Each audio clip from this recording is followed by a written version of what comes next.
à tous, j'espère que vous allez bien. Aujourd'hui on se retrouve pour un essai moto. Je vous présente la dernière Triumph 765 Street Triple RS. Si vous voyez quelqu'un dans l'arrière-plan, c'est normal, aujourd'hui je suis pas venu tout seul faire mon petit tour à moto. Qu'est-ce que c'est la 765 Street Triple RS?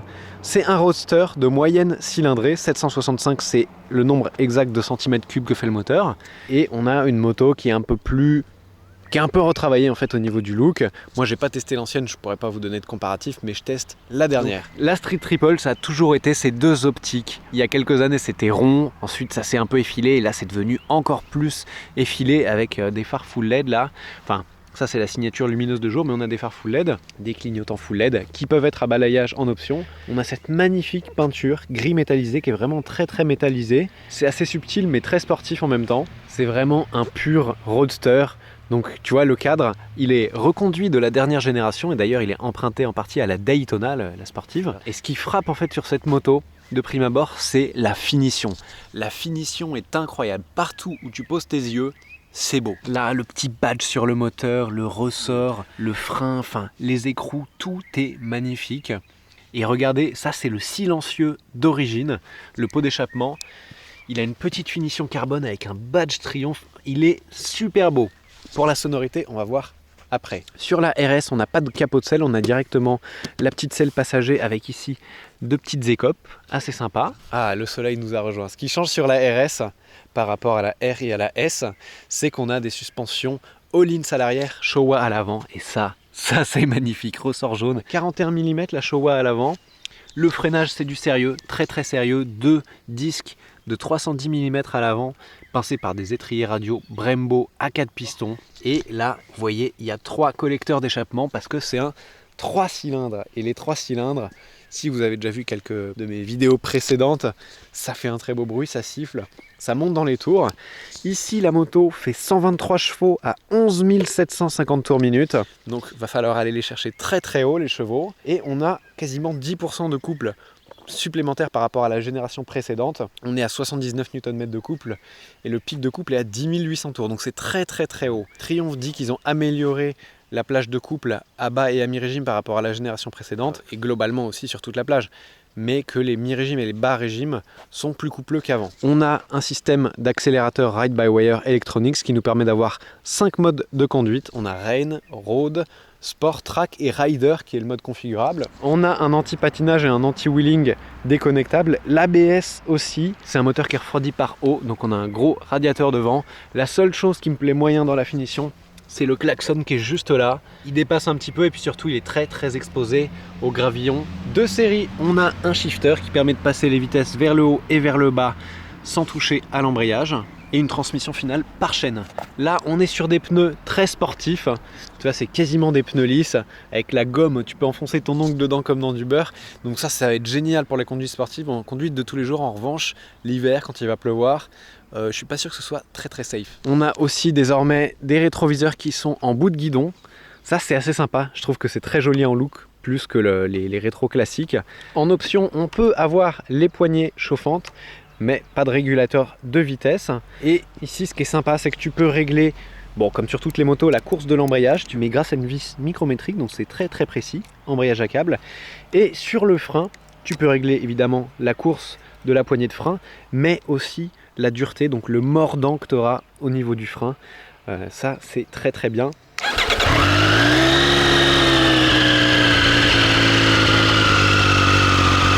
Mais là, tu entends vraiment ce dont je te parlais sur la Tiger 1200, c'est le sifflement. Le sifflement du 3 cylindres, il s'entend d'hyper loin et c'est ce qui fait la beauté de cette sonorité. On écoute.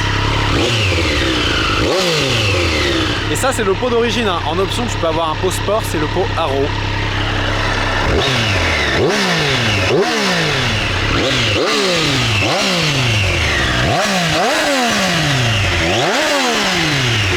Ça me fait un peu peur d'emmener ça sur la route. La dernière fois que j'ai conduit quelque chose d'aussi sportif, c'était la MT-09, qui est sa concurrente directe.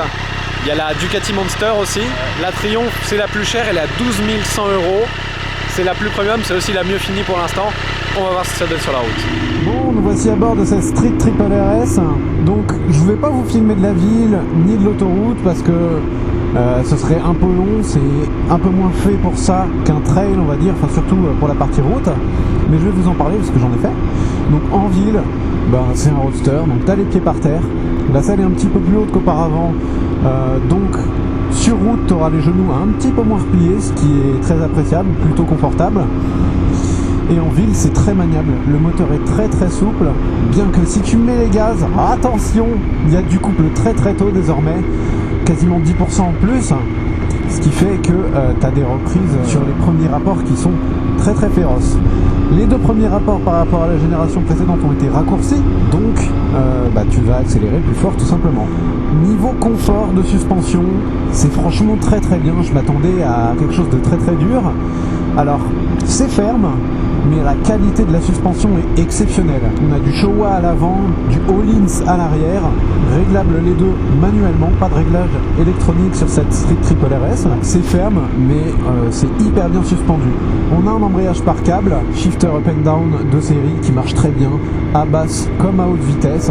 Je vais te montrer après un des trucs qui fait une des forces de cette moto en ville.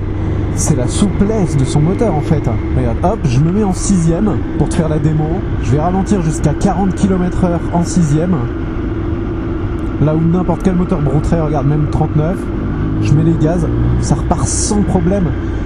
Et surtout ça repart si je mets plein de gaz en 6ème à 40, il y a de la reprise. C'est ouf ça. Ce moteur a une souplesse et une allonge que j'ai rarement vu ailleurs. Très impressionnant. Sur la route, c'est un roadster, donc on se prend le vent dans la tête. Il y a quand même un petit déflecteur au-dessus des phares qui doit en enlever une partie, mais c'est pas magique, hein. On n'est pas aussi protégé que sur un trail, on n'a pas de pare-main, on n'a pas de bulle. Petit reproche, un petit peu dommage sur une moto qui a plus de 12 000 €, l'absence de régulateur de vitesse, surtout que c'est juste de l'électronique. Il y a la place pour le bouton, ça se voit en plus, mais ils l'ont pas mis. C'est réservé à la Speed Triple, qui est vraiment le top du top de la gamme. C'est un petit peu dommage. Sinon, position, on est vraiment très bien. Moi, ça me rappelle la position de mon Monster. À la différence qu'on n'est pas trop gêné entre les jambes par le réservoir, il est un petit peu moins proéminent. On est bien, on est sur l'avant, les bras assez écartés, ce qui nous donne une bonne maniabilité du guidon.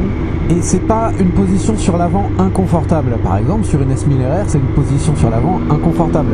Là, t'es bien. T'as pas trop mal au dos, t'as pas trop mal au cou. Ici c'est mon petit test du demi-tour. Oh, ça va, ça braque super bien. Ça braque beaucoup mieux que mon ancien Monster. Et niveau moteur, voilà, c'est vraiment le cœur de la bête. Ce 3 cylindres de 765 cm3. Il a un sifflement qui est caractéristique. Ça c'est le pot d'origine, il y a un pot sport en option. Mais le pot d'origine fait déjà une très belle note.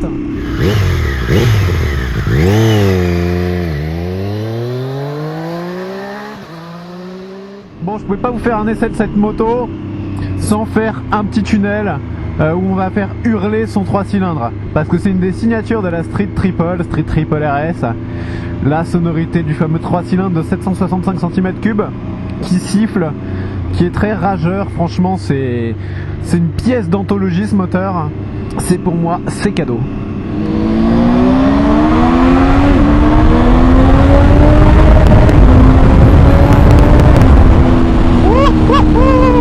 Oh là là, c'est beau.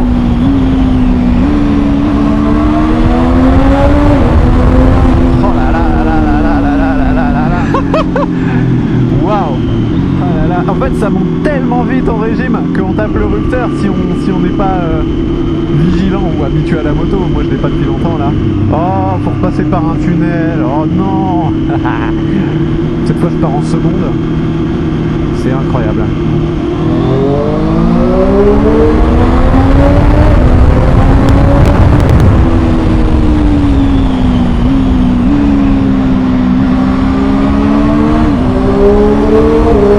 Oh là là, il y a mi-régime. Qu'est-ce que c'est beau.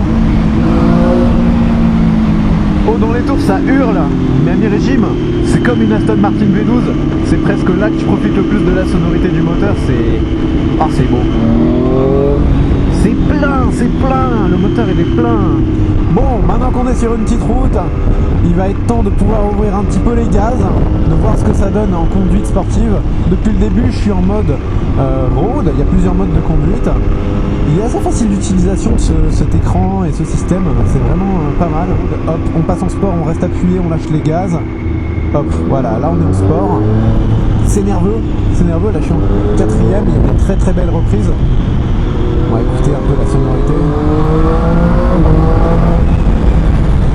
Niveau freinage, ça s'arrête hyper fort. Hyper fort, le système Brembo à l'avant. Étrier monobloc radio, c'est phénoménal. J'ose même pas serrer les freins tellement ça freine fort, c'est pour vous dire. Il y a l'ABS évidemment qui est réglable et qui est même déconnectable, ainsi que le contrôle de traction, l'anti-patinage.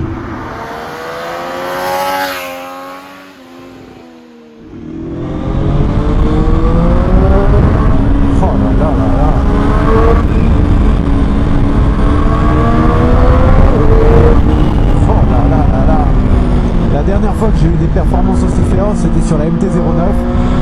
C'était un poil trop pour moi.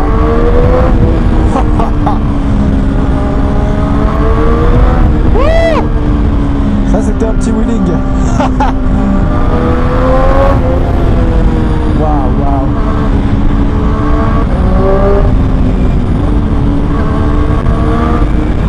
Ce qui nous manque sur cette Street Triple RS, c'est la centrale inertielle.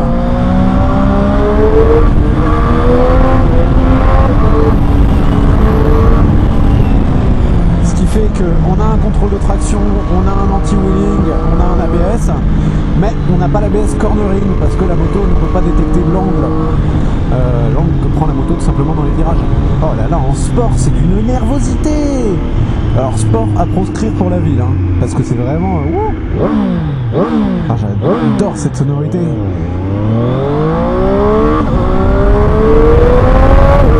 Oh là là, on sent la roue avant qui se déleste hein, quand on met plein de gaz. C'est...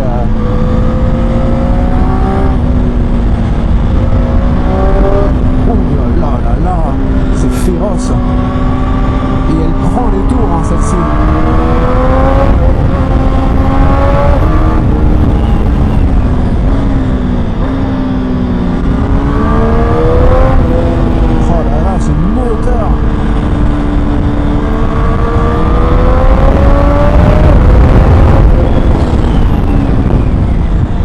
Les freins, là, les amis, mais c'est tellement dynamique comme moto. Waouh.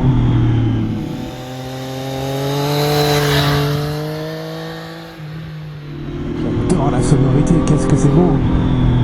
Vraiment le 3 cylindres, ça a une âme et c'est hyper rageur, c'est plein à mi-régime, ça hurle à haut régime, c'est exceptionnel. Franchement, la version RS c'est la plus extrême de la gamme Street Triple et franchement pour l'apprécier il faudrait l'emmener sur circuit parce que là sur les petites routes je peux pas aller à son potentiel total. Elle est tellement énervée. Oh là là, la mise en vitesse. Ah et le freinage. La selle est assez fine donc tu peux te décaler un peu.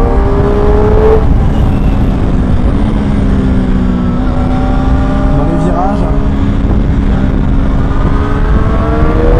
Et adapter ta position de pilotage. Ah là là, c'est un outil de guerre. Oh là là.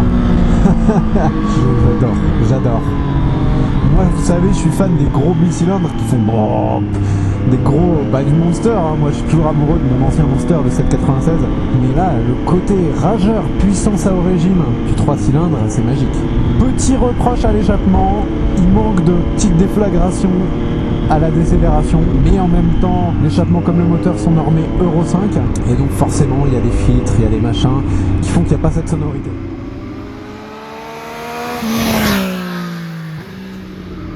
Le shifter pour l'instant je lui mets 10 sur 10 hein. Il est aussi bien que celui de Ducati sur le nouveau Monster.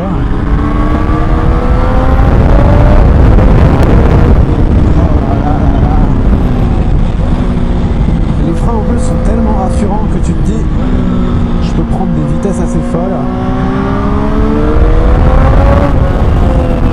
Et ça monte tellement tellement haut dans les tours. Oh là là là là. Franchement, on n'a pas envie de s'arrêter. La seule limite, ça va être le réservoir. On a un peu plus de 14 litres de réservoir. Consommation annoncée, je me rappelle plus, je vous mets la valeur. Moi, je vais vous dire tout de suite combien j'ai fait.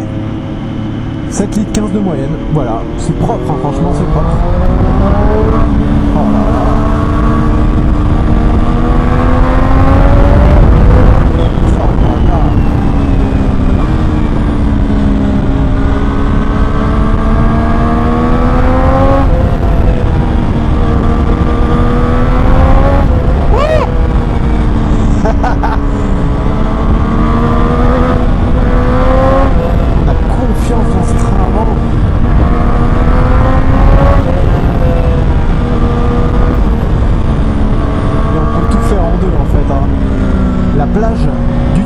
Du moteur est tellement large.